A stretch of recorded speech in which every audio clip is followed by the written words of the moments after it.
sümfooniaorkestril ei ole ilmus asi ja need siin inimesed on teie kaasmaalased, kes on laua peal, kes on lapsest saadik õppinud viiulid, flööti, oboed või tšellot ja nad tahavad ka ennast teie jaoks realiseerida. Ja ma arvan, et kui te lähete siit kontserdilt minema või tulevastelt sümfooniaorkestri kontsertidelt või ooperitelt või muudelt teatrietendustelt, kus on orkester mänginud, siis te olete tunduvalt rohkem, kuidas ma ütlen, haritud, te olete rohkem elust saanud ja teil on sellist sisemist powerit, mida te ise võib-olla alguses ära nagu ei tunnegi. Järgmine hommik, kui te ärkate, siis see võib olla selline positiivne sümfoonilise muusika pohmell. Jah, siiamaani. Ei ole üle saanud veel sellest niisugune, seepärast ma olen proovipidi hakkama 10 minutit tagasi, ma olen siin üksi, sest teised veel põevad, nad kuulavad praegu, tõesti võib Stravinskit peale saada sellest esimesest pohmelli latakast üle, aga ma näe, tulid. Jah, tegelikult kui nii võtta, siis eile õhtul me töötasime igaüks veel oma hotellidus materjale läbi ja minul on küll praegu niisugune õrn, niisugune Prokofjev nagu, et võtaks ühe väikse sellise verdi peale, et siis läheb äkki võib-olla saab maksa käima ja läheb paremaks. See on erakordne müstiline tunne, kui sa lähed orkester ette, siis on 40 inimest ja hiirvaikselt, kõik pillid valmis. Ja sa teed ainult. Ja see hakkabki tulema, noh.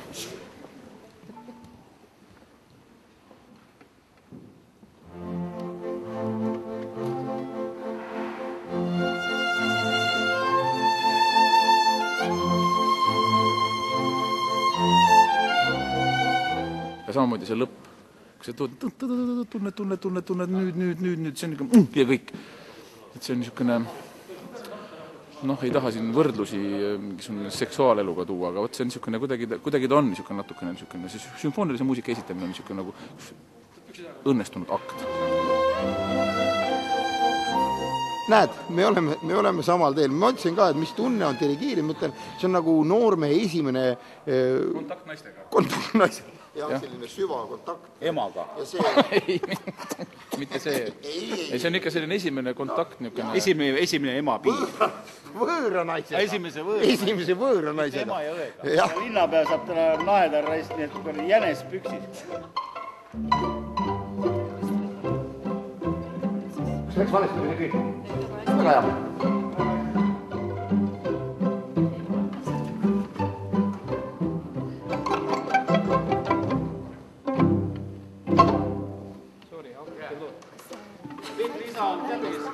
Teate, kes on? Kes mu isa on? 2 lapse isa. Minu õed ja minu. Uskamatult selliseid dirigendi liigutusi. Täitsa, ütleme nagu klassiga dirigent. Ma isa on tal ju koorius. Praegu see on selline murranguline koht, et kui me sellest saame üle, see on nagu koerasabast üle saamine meie jaoks. Peeter viimistas siin väikese Aine-Kleine nahtmusiigi algust. Ma tutvustasin talle, missugused noodid on. Maailmas, millised on nootidega võimalus mängida ja sellised.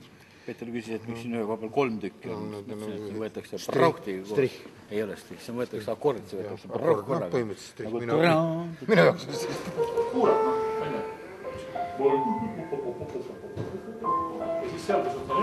Te tahate tungida meie intiimsemasse kohta, meie riietusruumi. Tulge vaadake. Tulge vaadake, astuge edasi. Et meil taskurätikud segamini läheks, siis Ainsaki on tikitud, Ainsaki ja Leedu Toost on tikitud. Mõnel Kreisi raadio kontserdi külalisel võib... Aga mul ei ole tikitud nüüd või? Miks ei ole, on ikka. On, näete. Kui on ikka õnne saalis olijatel, siis võib juhtuda, et kui tenorid lähevad täiesti tihaari niimoodi, et nad hakkavad... Tihaari?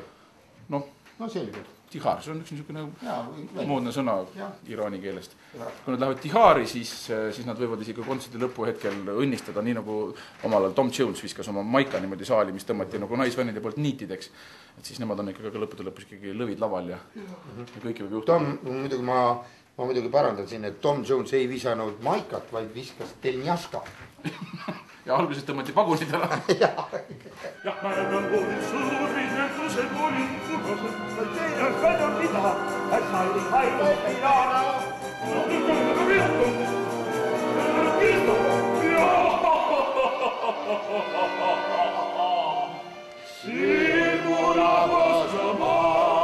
Kui siin keegi süüdistab, et me oleme kuidagi viisi nagu raha pärast kokku tulnud, siis need inimesed, kes niisuguse süüdistusi välja mõtlevad, need on ise ilmselt tihtipeale just nimelt raha pärast valmis kõigeks. et sestap nagu ei... ma arvan ka, et need on vargad pätid, alatud. Ma võin näidata, meil on siin, sul on rahakott taskus praegu? Ei. No siin on, eks ole... No see on see, mis me sellega saime. Sellised, eks ole, kaardid, no lepime kokku, et mul ei ole vaja seda... No mul on. Sellist looda! Nii! Ausalt öeldes, mis rahasse puutub, ma mõtlesin pikka aeg, tegelikult ma elan ka raha pärast. Kui nüüd, päris aus ol, siis ma elan lihtsalt raha pärast. Kui raha ei oleks, ma oleks ammu ennast ära tappinud.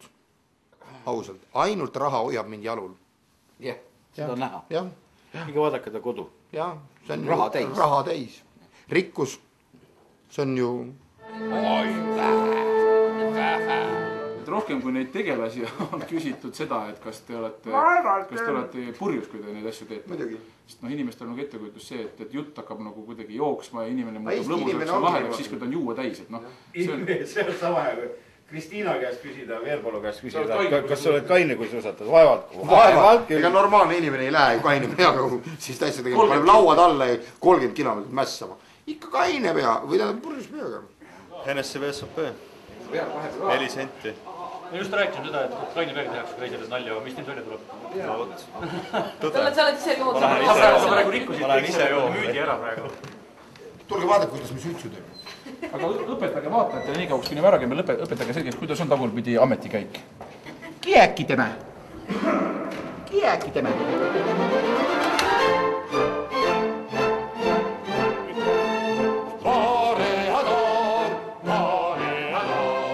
Valik on tehtud selle järgi, et dirigent ei jääks hätta orkestri eelkõige ja et oleks publikule teada tuntud viisid. Me ei võtnud ainult selliseid klassikalisi muusika hittpalu, mis on garanteeritud niisugune, et viskame vodevilli ja võtame niisuguse lihtsamaid tuntud popuriipalasid klassikalise muusika varasalvest, vaid et me võtsime ikka neid lugusid, mis meie meelest puudutavad mitte ainult Kreisi raadio, vaid üldse kontserdi kontekstis inimeste mingisuguseid teatud selliseid punkte kuskil hinges.